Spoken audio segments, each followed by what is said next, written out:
Emeka Egbuka's leadership is going to be needed to help Ohio State's young receivers such as Jeremiah Smith and Carnell Tate.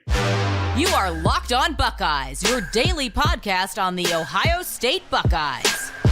Part of the Locked On Podcast Network, your team every day. This year is going by oh so fast. It's hard to believe we're almost to the end of January, and it's really hard to believe that Ohio State's young receivers are as talented as they are. Welcome in, Buckeye fans, to a Tuesday edition of Locked On Buckeyes here on Tuesday, January 30th in the year 2024. I'm your host, Jay Stevens, also the host of the Jay Stevens Podcast, and today's episode is brought to you by our friends at FanDuel. Make every moment more. New customers join today and you'll get $200 in bonus bets if your first bet of $5 or more wins. Visit FanDuel.com/locked-on to get started. Ohio State has been very fortunate to get a lot of young receivers in South Florida and just young receivers all over the country. Brian Hartline consistently recruits this position like his life depends on it. I mean, you look at the way that he goes out there and brings in top guys and brings in guys up for every year. 4 guys in one class, 3 guys in another. But it's very much like somebody who is in a contract year in the NBA, similar to how we compared Ryan Day and how the offseason is going for him so far. But when it comes to the young receivers at Ohio State, Emeka Egbuka's name comes to my mind. No, he is not young, but he is experienced, and his experience and leadership is going to be needed in the fall to help the young receivers that will get playing time. Because think about what we have right now at Ohio State. Outside of Egbuka, ain't nobody really got a lot of playing time. Harrison Jr. off to the NFL, Julian Fleming off to Penn State. You don't have the guys out there on the team that have got a lot of clock, that have got a lot of playing time. So I am not one that's going to shy away from making statements such as, I expect Carnell Tate and Brandon Inniss and maybe even Jeremiah Smith to play. Now, Smith is really talented, but it's very rare that a true freshman receiver or true freshman at any position gets on the field consistently and stays out there. Now, some of y'all know, y'all thinking right now, hey, Jay, what about Denzel Burke? Why was Denzel Burke thrust onto the starting lineup week 1 against Minnesota in 2021? Because of an injury to Sevyn Banks. But also, Denzel Burke proved really quickly he was too good to take off the field. Now, is Jeremiah Smith going to do that in the fall? I'm not going to say yes. I'm not going to say no. I don't know exactly how his transition to the next level will be. But I do know this. Egbuka's experience and leadership can help this young man in the transition period between playing at the high school level to playing high major college football. And it doesn't get any better than playing at the Ohio State University. Think about Ohio State's stats this year by receptions and by receivers. Marvin Harrison Jr., 67 receptions. Cade Stover, 41 receptions. Emeka Egbuka, 41 receptions. The next person closest to 41 receptions on the season last year was Julian Fleming with 26. Now, Carnell Tate had 18. G. Scott Jr. had 10. Trevion Henderson contributed with 19. Stover's a tight end. Fleming is gone. Harrison Jr. is gone. The production you got mainly by your guys that are receivers and tight ends, they're not here anymore. In comes why Egbuka's leadership is going to be needed. He is the only guy that has done really anything at Ohio State, but also he's been through different periods. He's played with different quarterbacks. Got a couple years with Stroud, got 1 year with McCord, and another year with Will Howard. He's going to have a new offensive coordinator this year in Bill O'Brien, a new play caller as well in Bill O'Brien, but also what you're having is a guy that knows how to work with different quarterbacks. We hear all the time, and the statement is true, and the thought is true. If you're in the NFL or in college, and in every single year you're having a new OC, or every couple of years you're having a new OC, but then all of a sudden, let's say in 5 years span, you got 3 different offensive coordinators. What does that do? it makes things very difficult for you in regards to how well you know the offense, how well you know the terminology in the offense, how well you know the quarterback and how the quarterback is going to run said offense, how you may know the tendencies of the offensive coordinator and how he may change things and alter things based on the situations in the game. It's so hard. And if you're a young receiver, let's just take Carnell Tate, for instance, Carnell Tate and Jeremiah Smith. One guy is going to be in his second year in Columbus. One guy is going to be in his first year in Columbus. It's a different animal, buddy. Way different animal. So much different than just spring practice. So much different than mop-up duty. So much different than being the fourth or fifth receiver on the team at that particular time. If you go from being 5 to 2 or 4 to 3, what does that do? One, it means more playing time, but it also leads to more responsibility, which is why I do think Emeka Egbuka, in maybe even a verbal way or just in his actions or maybe a mixture of the two, which is where I lean more so. I'm not saying Egbuka needs to be a guy that's getting in everybody's faces and saying, hey, man, you didn't do this right. You got to get it together. This is Ohio State. This is the way we do the things. No, you can be a leader that talks to guys in a calm nature and a guy that ends up doing things that might not be on the field during practice, but in one-on-one outside of practice, saying, hey, look, I know you struggled. Here's how we get this. I know you thought you had that block, but that guy's too talented. Here's how you get him the next time. Oh, I know that route is something you did all the time in high school because I saw it on the film. Hold on. That's not going to work here. Here's what's going to work. And the verbal leadership is not the one that's in the middle of the huddle. Yes, that's what gets a lot of the attention. You may see it on the socials and things like that. No, man.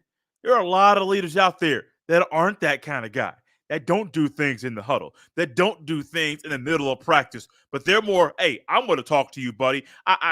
We're going to need you to do some big things in the fall. We're going to need you if our team wants to accomplish our goals this season. We're going to need you to play maybe outside of yourself at times or consistently for us to do amazing things just based on the lack of experience in this room. I didn't think that during today's show and at the first two shows of this week, we would talk about young and inexperienced quarterbacks, young and inexperienced wide receivers. Now, by the numbers, there's more experience at the receiver position than the quarterback room at Ohio State. Quarterback room, Devin Brown, primarily a guy that was running the ball last year.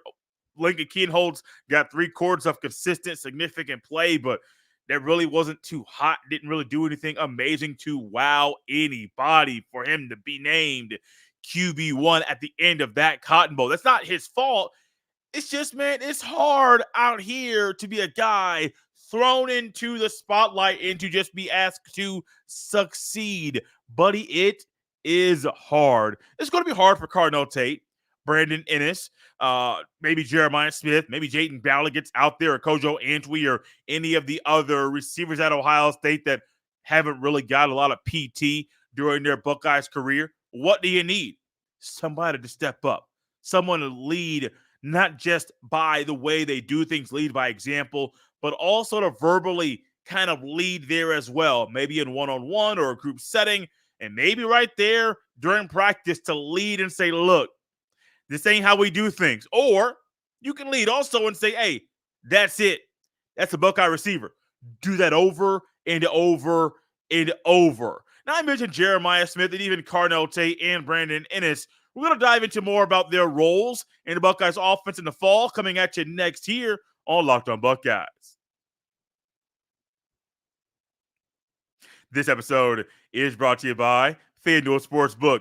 Happy Super Bowl to all who celebrate from FanDuel, America's #1 sportsbook. If you're like me, Super Bowl Sunday is all about scoring the best seat on the couch, grabbing your favorite football snacks, and placing some super bets. FanDuel has so many ways for you to end the season with a W, or 2, or maybe even 3. Not only can you bet on who will win Super Bowl 58, but FanDuel also has bets for which players will score a touchdown, how many points will be scored, and so much more. New customers join today, and you'll get $200 in bonus bets if your first bet of $5 or more wins. Just visit FanDuel.com/lockedon to sign up. Once again, that's FanDuel.com/LOCKEDON. Make every moment more with FanDuel, an official sports book partner of the NFL. Locked On has launched the first ever national sports 24/7 streaming channel on the YouTube. Locked On Sports Today is here for you 24/7, covering the top sports stories of the day with the local experts of Locked On Plus, our national shows covering every league. Go to Locked On Sports Today on the YouTube and subscribe to the first ever national sports 24/7 streaming channel found only at the Locked On Podcast Network, your team every day. Now, I don't really do a lot of, at least in this offseason so far, predicting of the depth charts in one show where we're going to say, hey, quarterback, here's your 1, 2, 3. Running back, here's your 1, 2, 3. No, that'd be easy, and I don't really know if that's the best way in best use of your time. However, we can describe how a player might be utilized in the fall, and you may hear a depth chart prediction at the same time. When it comes to Jeremiah Smith, Carnell Tate, and Brandon Inniss, I do think they are three of the most talented receivers at Ohio State. But the one question I have about these three guys is how does Brian Hartline view their youth compared to the guys that have been in the room longer but have not really done a lot on the field when they're out there playing the football in the scarlet and gray? That's a question that I don't truly have the answer to. And I wish I did have all the answers, but I'm not here to be a talking head or an analyst that will come out here and tell you, I know the answer to this, I know the answer to that. I'm not that kind of guy. And I think that's one thing that makes me unique is that I have no problem honestly telling you, hey, I don't know exactly how Brian Hartline is going to view these guys this season. We know previously, true freshmen ain't really getting out there. Now, Carnell Tate did this year, more so than Brandon Inniss, really jumped the gun and got over, what's his face? Jaden Ballard, Ballard, didn't mean to forget your name. It just slipped my mind for a hot second. Which even at times I was thinking, there's no way he's going to play this much. There's absolutely no way. But Carnell Tate got the praise of the receivers at Ohio State, got the praise of its coaches at Ohio State, got the praise of his peers as well. So it's not just what he did on the Saturdays we watched him play. It's also what he's doing Monday through Sunday, where everybody is saying, hey, look, this young man, he got something different in him. Some say he got that dog in him. He needs to get on the field. Now, Jeremiah Smith is one that I do think at times might fit the role, a similar role as far as playing time goes that Carnell Tate got this season. On the year, Carnell Tate had 18 catches, 264 receiving yards, 14.7 yards per reception, and 1 touchdown. Do I think Jeremiah Smith could possibly have a similar stat line in the fall? Absolutely. I don't really think that there's I'm going to be up here trying to say that Will Howard's going to throw for 4,000 passing yards. No, I could easily see him throwing for 3,000 or 3,100, similar to what Kyle McCord did this year. I could easily see that, which I do think with Harrison Jr. gone, yes, Egbuka's going to get more of the targets, more of the love, more of everything there. But also what is also going to happen is Will Howard's going to have to form chemistry with everybody. Not just Emeka Egbuka or maybe Jaden Ballard, or I can't remember. I don't know why I'm forgetting his name so much today, or Kojo Antwi. I don't. There are some things I don't know, but I do think Jeremiah Smith's role is going to be to play this year. I do think that. Special teams, absolutely. What's one thing we all remember about Chris Olave, young in his Buckeye career? An amazing play that he made against Michigan as a true freshman on special teams. What is one thing that you know about guys in the NFL that might be NFL journeymen that don't really get to see them play receiver a lot, but what do? They find ways to make their mark on special teams. What do they say about a guy that might be a fringe roster guy at the next level, but he wants to play and he has the tenacity and the energy that they need at a guy on special teams. And what do? He plays on special teams. He keeps his roster spot. And maybe injuries happen and he gets on the field on offense or defense, or maybe he just gets better. Maybe he just gets so much better that he has to get on the field on offense or defense and not just on special teams. And I do think Jeremiah Smith is going to wow people in practice and impress people and really show that his work ethic and his skill set is one that Ryan Day needs to have on the field. But I just don't know if Ryan Day is going to be the guy to trust a true freshman to start. It is not just Ryan Day. I don't know if Bill O'Brien might be more lean towards that than Ryan Day, but I don't think Brian Hartline is going to be too keen on that either. Maybe Brian Hartline's the guy that pushes the other two coaches over the edge and simply says, look, he's too good to keep on the sideline. I understand your thought process. I understand why you want to make this move. However, he's too good to keep on the sideline, so we as a collective group of coaches need to find a way to get him out there. And I think there's going to be a conversation week 2, week 3, week 4, week 5, game period, not week, game period, where all of a sudden people are saying, oh my gosh, oh, that boy, he's that good? Absolutely. And so good when you say that he needs to play. We're seeing him out there on the field, and people are realizing he is that good. He can play. Now, this is also one of those time periods where it's a benefit to Jeremiah Smith and Carnell Tate and Brandon Inniss, all three of them, that there aren't many older guys that have got a lot more playing time than them. There aren't. When you think about the other receivers, that I'm just going to go off sheer raw stats. Xavier Johnson had 13 catches this year. Dallin Hayden had 1. Evan Pryor had 1. Let's keep going to see who else I didn't mention earlier. Johnny Thurman had 2. Patrick Gerd had 1. Joe Royer had 1. Nothing for Ballard. Nothing for the older guys.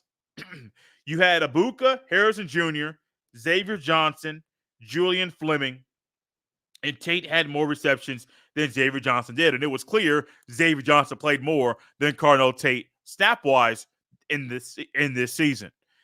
So the role for Jeremiah Smith, like I said, you got to figure out a way to get him to play.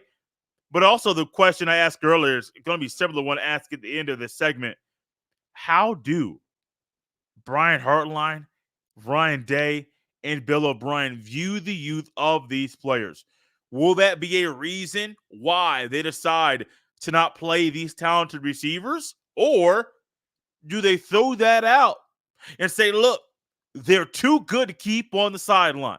They're too good to do they're too good, they're too talented to have them just sit out here, not be utilized, and maybe even have older players that aren't as good play before them.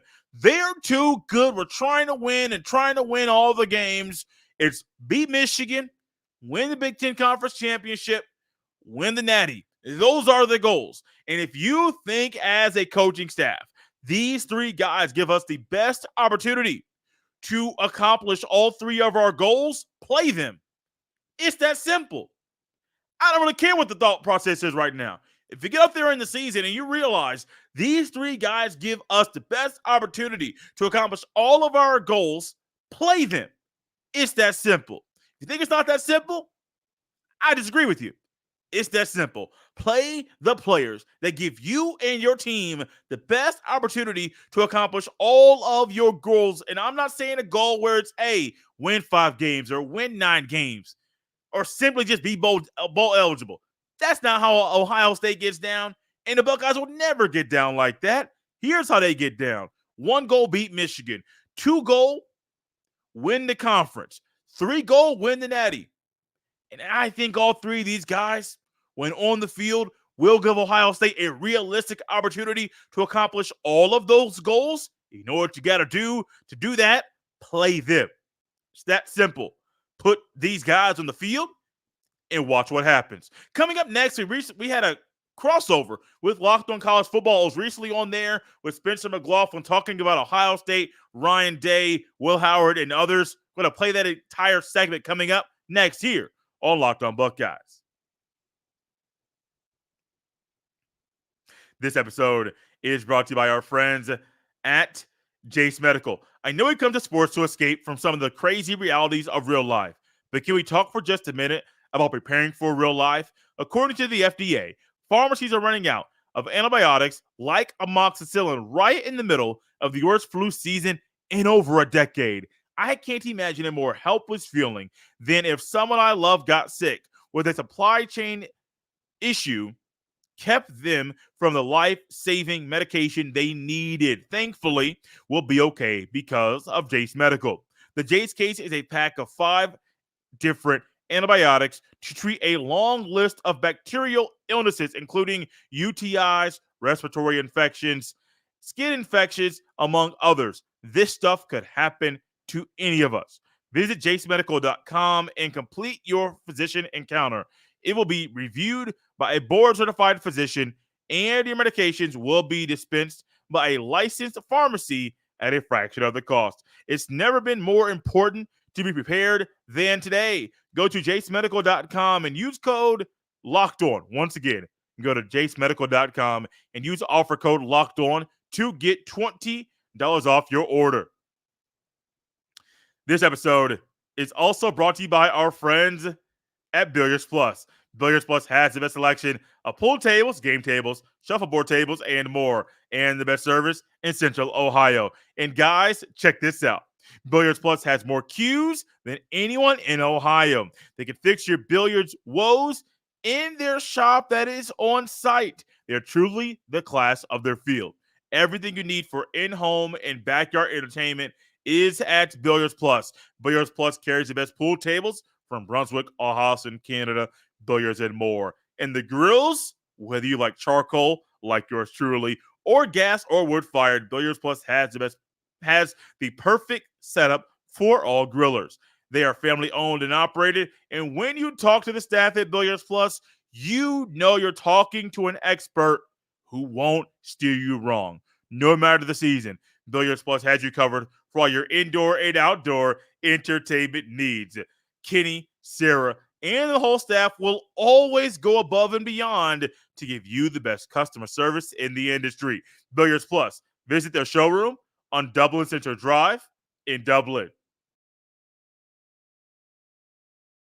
There has not been a better opportunity for Ryan Day to win the national championship than right now. At the very least, win the Big Ten, but the national championship field is in striking distance as well for Ryan Day and the Buckeyes. I'm joined by Jay Stevens of Locked On Ohio State Buckeyes here on Locked On College Football. I look at all of these factors, Jay. Ohio State's offseason, how good of a team they were this past year, all the returners, Michigan's poised to step back. You got a number of things adding up. Am I crazy for thinking this is the best chance Ryan Day-led Ohio State will have to win at least the Big Ten, if not the national championship?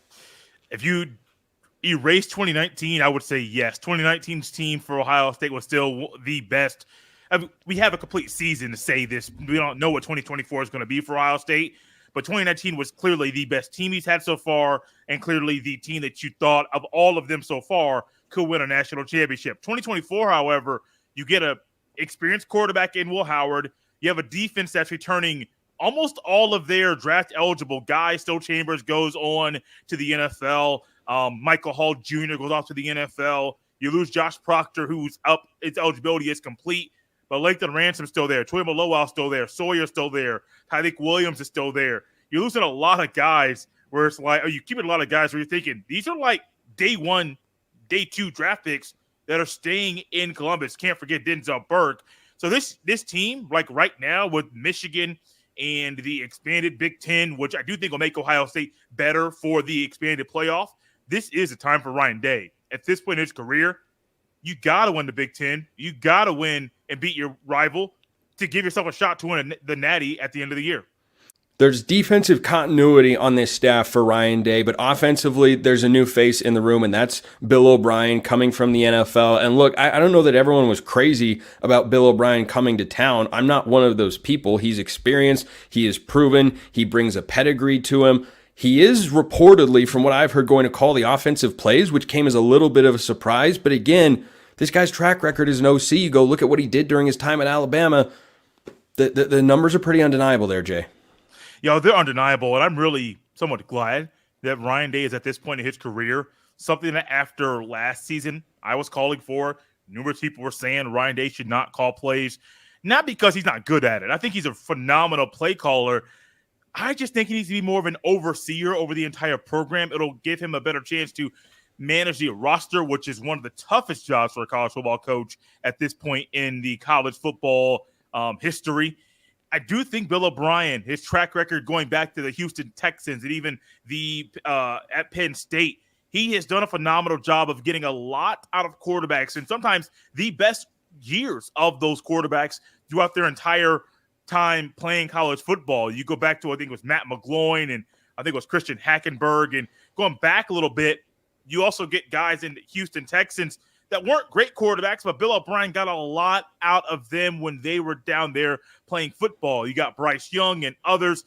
He's done a phenomenal job coaching up quarterbacks, and Ryan Day wasn't pleased enough with Kyle McCord this year to give him and say, hey, you are going to be the guy that we're going to rely on in the upcoming season to be QB1. Said, hey, we're going to go to the portal to get somebody. We would love to keep you here to compete. Bring in Bill O'Brien, going to get a lot out of Will Howard, we do believe, and calling plays the Ohio State playbook, not the Bill O'Brien playbook. I do think that's a great way for the Buckeyes offense to be consistent, not just in the passing game, but also running the ball as well.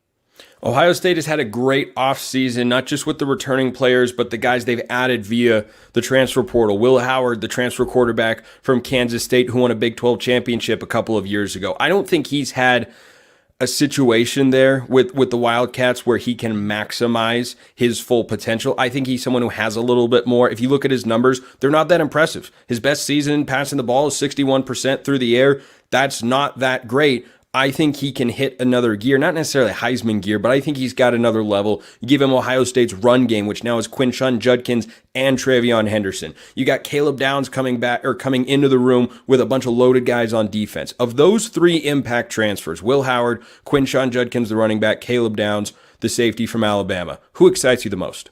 Oh, Caleb Downs, bro. That's an easy one. That's a no-brainer. He's over the quarterback. Over the quarterback. You like Caleb Downs? Yeah, you've seen Will Howard's film. It's not like he's a future Heisman frontrunner or even in the conversation, the top 10 going into the season. Easily Caleb Downs. And I say that knowing a defensive player at safety is not going to be in the Heisman conversation, which that's not something that I'm looking for when it comes to these three. My second one would be Quinshon Judkins because he's just a dog. He is just a dude. I am I'm okay with Will Howard. Like, he satisfies and checks a box.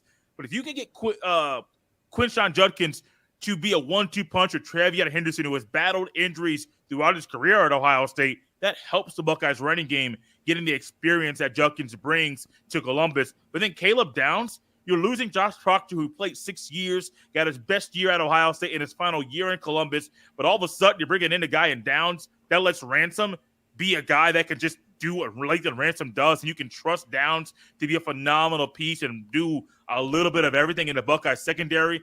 That's great. But Downs also brings an element in the return game that Ohio State desperately needs. So Will Howard's a great replacement for Kyle McCord. I don't know if he's that much better or a greater quarterback than McCord. I do think, though, Judkins, phenomenal upgrade in the running back room. And Caleb Downs, I mean, talk about guys that could be future day one picks in the NFL draft. That's what Caleb Downs is. So do you think that looking at Will Howard, and I really like him because I feel like he can be elevated by what Ohio State has, do you still feel with this Ohio State team with expectations sky high, and I think they should be, and Ohio State fans probably feel they should be, and I think a lot of national folks feel that way as well, is Will Howard performing at a level above Kyle McCord the biggest obstacle to the Buckeyes reaching their goals next year? If Bill O'Brien and Ryan Day come together and say, we're comfortable doing the read option and letting the quarterback run the ball, yes. But if the thing is you're still using a quarterback in a traditional drop back passer set and you're not letting him run the ball, I don't really think Will Howard's that big of an upgrade. Will Howard has an element with his legs that he can utilize his legs at 6'5", 240. But as I said recently to somebody on a show, Justin Fields is a freak of nature. He's an athletic freak, and Ryan Day didn't allow him to use his legs and didn't really call a lot of the run plays that Justin Fields would have excelled at. CJ Stroud, not super athletic like Justin Fields, but can still move around a little bit. Didn't really have Stroud do that either. All of a sudden, you get Devin Brown, and I don't know why they use a QB package at short yardage with a quarterback. I would have much rather had a running back do that same thing. Would have been more productive. But now you got a guy in Devin Brown who's not super athletic either, but you're doing QB power with the quarterback. If that's something you're going to see more of with Will Howard, okay, cool. But we haven't seen Ryan Day trust his starting quarterback to utilize his legs consistently, which makes me really hesitant to say that Will Howard is a major upgrade or even a somewhat of a better of an upgrade than Kyle McCord. McCord's a better passer. Decision-making was one that kind of got a little worse towards the end of the year. I think McCord's a better passer than Will Howard, which is what Ryan Day wants out of his offense. Jay Stevens, Locked On Buckeyes, talking all about the expectations for Ohio State, who I'm super high on. He's high on as well. Check him out on YouTube and wherever you listen to your podcasts. Jay, thanks for stopping by the show. No problem. I really enjoyed it. Really hope you guys enjoyed that. We will definitely do more of those crossovers. If I go on a different show, I may ask and try to get that audio and video here for your enjoyment on Locked On Buckeyes. This is the time of year, especially leading up to the draft. I might be on some radio shows doing radio hits and might be on different Locked On shows talking about Buckeye football players. If we can get that stuff here for you for your enjoyment, we will definitely do that. Really hope you guys enjoyed today's show. Got a few more shows left this week. Going to try to get Brian Smith back on the show, Locked On's recruiting analyst, later in the week. He was at a 7-on-7 camp recently, and you definitely know, when he goes to a 7-on-7, not camp, competition, a lot of good things will happen. And Brian, I can't wait to hear what he has to say about Javen Boggs, Buckeye commit, and other amazing players that Ohio State is trying to get on the recruiting trail. You can follow me on X at jstevens07. You can also send all of your emails to jstevens317@gmail.com. This has been Locked On Buckeyes here on a Tuesday. We will see you next time.